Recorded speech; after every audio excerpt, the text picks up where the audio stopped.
dying father had only one wish before he left this world, and it had nothing to do with his family. It had everything to do with a man he had never met, a man named Cristiano Ronaldo. And when Ronaldo found out, he did something that no one, not even the doctors, saw coming. His name was Robert Callahan. He was 63 years old, a retired construction worker from Manchester, New Hampshire, a man who had spent 40 years building things with his hands, houses, bridges, parking structures, things that were meant to last. He had rough palms and a quiet laugh and a way of telling stories that made you feel like you were right there in the room when they happened. His wife, Patricia, said he could make anyone feel at home in 60 seconds flat. His two sons, Daniel and Michael, said their dad was the kind of man who never asked for anything. Not once. Not in their entire lives. He fixed things himself. He drove used cars. He wore the same winter jacket for 11 years because it still worked fine, and there was no reason to throw out something that still worked fine. So, when Robert Callahan called his sons into his hospital room on a Tuesday afternoon in late October and told them he had one final request, they both leaned forward expecting something practical. Maybe he wanted to be buried next to his mother. Maybe he wanted his tools donated to the vocational school where he had once volunteered on weekends. And maybe he wanted them to promise they would keep looking after their mother the way he always had, making sure the gutters were clean before the first snow. Instead, Robert Callahan reached under his hospital pillow and pulled out a folded piece of paper. He unfolded it slowly, the way a man unfolds something he has been carrying for a long time, and he placed it flat on his lap so both sons could see it. It was a photograph, printed on regular copy paper, slightly creased from being folded and unfolded too many times. In the photograph, a man in a white jersey was celebrating a goal, arms spread wide, jaw open, eyes closed, the entire weight of his body thrown backward as if the joy was too big to hold inside. The man in the photograph was Cristiano Ronaldo. Daniel looked at his father. Michael looked at the photograph. Neither of them spoke for a moment. Robert cleared his throat. He had been a supporter of the sport his entire life. Back when soccer in the United States was something you watched in diners with bad cable reception and foreign commentary you could not understand. He had fallen in love with the game as a young man when a Portuguese co-worker named Eduardo had dragged him to a bar to watch a European Championship match, and something had clicked inside him that never unclicked. He started following the sport seriously in the mid-1990s, reading whatever he could find in magazines. He's staying up until 2 in the morning to catch the big matches. And when Cristiano Ronaldo emerged in the early 2000s, something about the way the young man played, that ferocious determination, that refusal to accept limitation, reminded Robert of something he had always believed. That talent alone means nothing. That the ones who truly make it are the ones who outwork everyone else in the room, every single day, without applause, without guarantee. He never told his sons how much he admired Cristiano Ronaldo. It felt like too small a thing to say out loud. He just watched the matches whenever he could, alone in the living room after Patricia had gone to bed, with the volume turned down low so nobody would know he was still awake. The diagnosis had come 7 months earlier. Pancreatic cancer, advanced stage, the kind that does not leave you many options and does not leave you much time. Robert had handled the news the way he handled everything. Quietly, practically, without drama. He rearranged his affairs. He updated his will. He had long conversations with Patricia that neither of them repeated to the boys afterward. He made peace with the things he had not finished, and he made a list in his head of the things he was glad he had done. He was not a man who believed in regrets, but there was one thing, just one, and it was small enough that he had almost talked himself out of it a dozen times. He had never met Cristiano Ronaldo. He had never been to a live match. He had never been to Europe, had never had the money for that kind of trip. And then, time had passed, the way time does, and suddenly he was 63 years old in a hospital bed in New Hampshire, and the window had closed. It was not a tragedy. He knew that. There were real tragedies in the world, and this was not one of them. But it was the one thing he had not found a way to make peace with, and he was running out of time to pretend otherwise. He looked at his sons and told them he was not asking them to make it happen.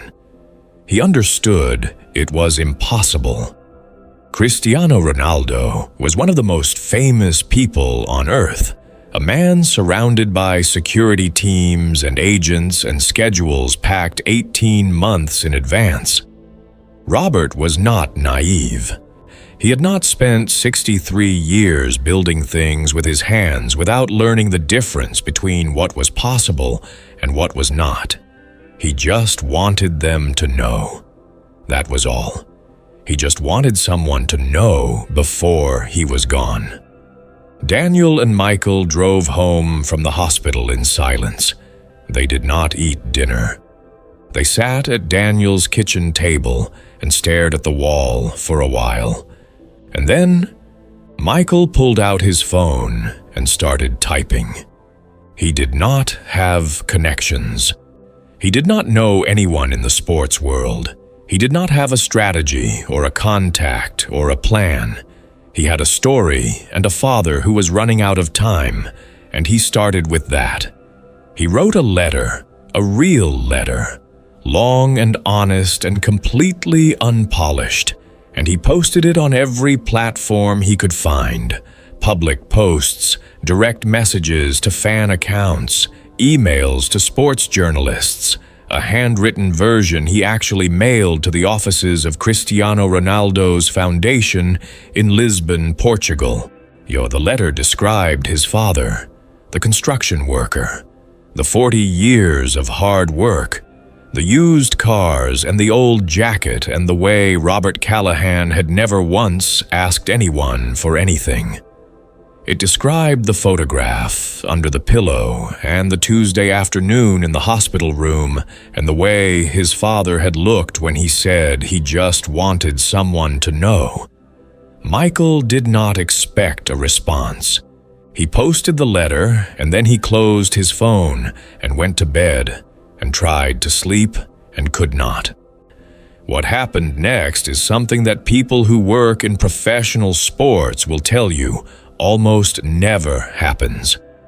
Not because the people at the top do not care, sometimes they do, but because the volume of requests that reach someone like Cristiano Ronaldo is so enormous, so constant, so relentless that almost nothing breaks through. There are entire teams of people whose entire job is to manage that volume, to filter it, to make sure that the athlete at the center of it all can continue to function and perform and exist as a human being and not be consumed entirely by the weight of other people's needs. But someone on one of those teams saw the letter. A woman named Sophia, who worked as a communications coordinator for Cristiano Ronaldo's personal foundation, came across a reshared version of the letter on a sports fan forum at 11:30 on a Wednesday night, 2 days after Michael had posted it.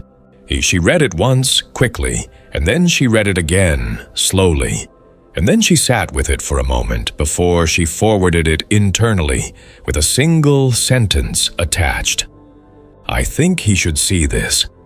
It reached Cristiano Ronaldo on a Thursday morning between a training session and a team meeting. He read it standing up, still in his training gear, sweat cooling on his neck. He did not say anything when he finished reading. He handed the phone back to the person who had given it to him, and he stood there for a moment looking at the floor. And then he said, quietly, one word, when. Not if, when. The logistics were complicated. Robert Callahan was not well enough to travel.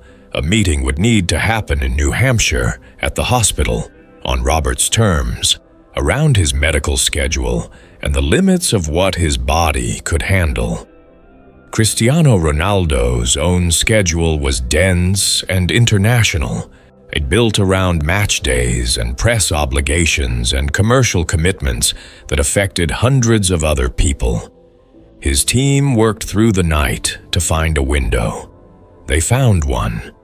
12 days later. Nobody told Robert. His sons decided they did not want to give him something to hope for and then have to explain if it fell through. They told him only that they were working on something. Robert, being Robert, did not press them for details. On a Thursday morning in mid-November, Cristiano Ronaldo arrived at the hospital in Manchester, New Hampshire. He came with no cameras, no publicist, no entourage beyond 2 members of his personal security. He wore a dark coat and a gray sweater, and he walked through the lobby of the hospital like a man who had somewhere specific to be and knew exactly how to get there. The hospital staff had been asked to keep the visit quiet. Most of them managed it. A few did not, and by the time Cristiano Ronaldo reached the 4th floor, a small group of nurses and orderlies had gathered at a respectful distance in the corridor, not approaching, just watching. Daniel and Michael were waiting outside their father's room. Daniel said afterward that when he saw Cristiano Ronaldo step out of the elevator, he felt something happen in his chest that he did not have a word for. Michael could not say anything at all. He just shook Ronaldo's hand and pointed at the door. Cristiano Ronaldo knocked, and Robert Callahan's voice came from inside, still strong, still with that particular tone of a man who has spent his life being interrupted by people with questions. Come in. What happened in that room over the next hour and 20 minutes was witnessed only by Robert, his 2 sons, Patricia, and Cristiano Ronaldo. None of them have ever described it in full. What they have shared in pieces, in interviews and private conversations, amounts to this. Cristiano Ronaldo sat in the chair next to the hospital bed, and he stayed there. He did not stand near the door the way people stand when they are planning to leave soon. He pulled the chair close to the bed, and he sat down, and he stayed. He asked Robert about construction. He asked him about the projects he was most proud of, the ones that had given him the most trouble, the ones he still thought about. But Robert talked about a bridge he had worked on in Vermont in 1987, a long project that had gone wrong twice before it finally went right. And he described it with the kind of precision and affection that people use when they are talking about something they genuinely loved. Cristiano Ronaldo listened. Not the way famous people sometimes listen, with half their attention somewhere else. He listened the way you listen when you are actually interested, leaning forward slightly, asking follow-up questions, remembering details from 3 minutes ago and connecting them to what was being said now. At some point, Robert asked Cristiano Ronaldo about the failures.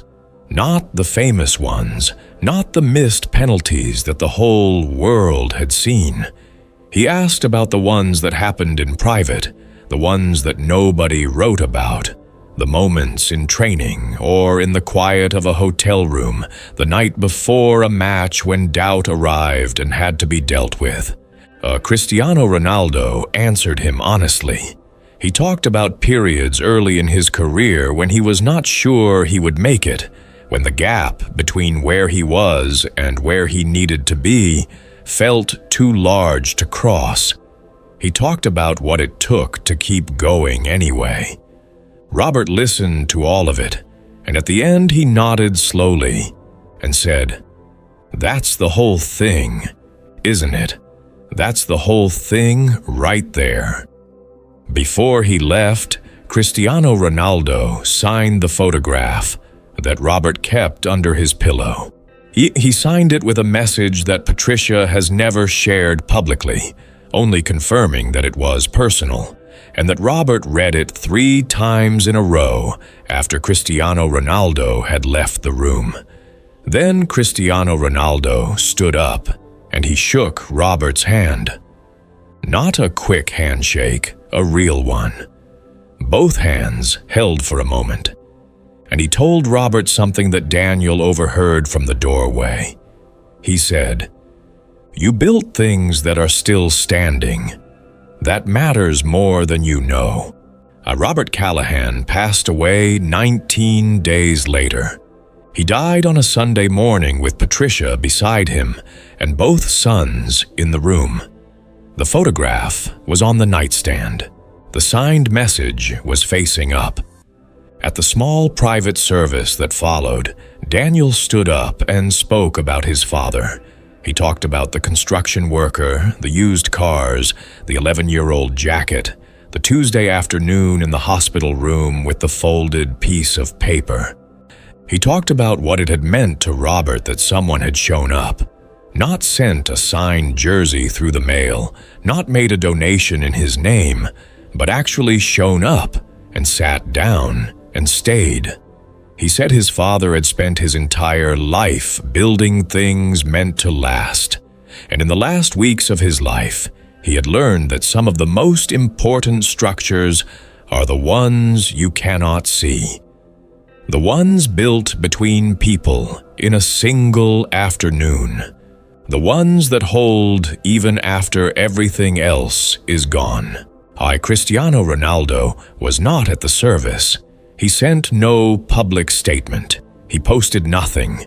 He had already done the thing that mattered in a hospital room in New Hampshire on a Thursday morning in November when he pulled a chair close to a bed and sat down and stayed.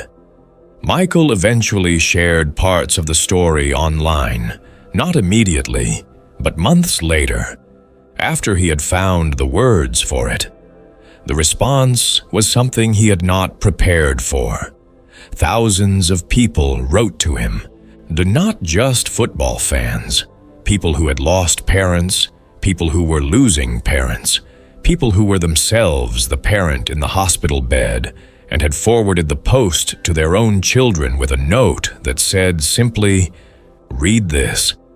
The story moved in the way that only certain stories move, the ones that touch something true, enough and specific enough that people recognize themselves in it, even if their own lives look nothing like the one being described.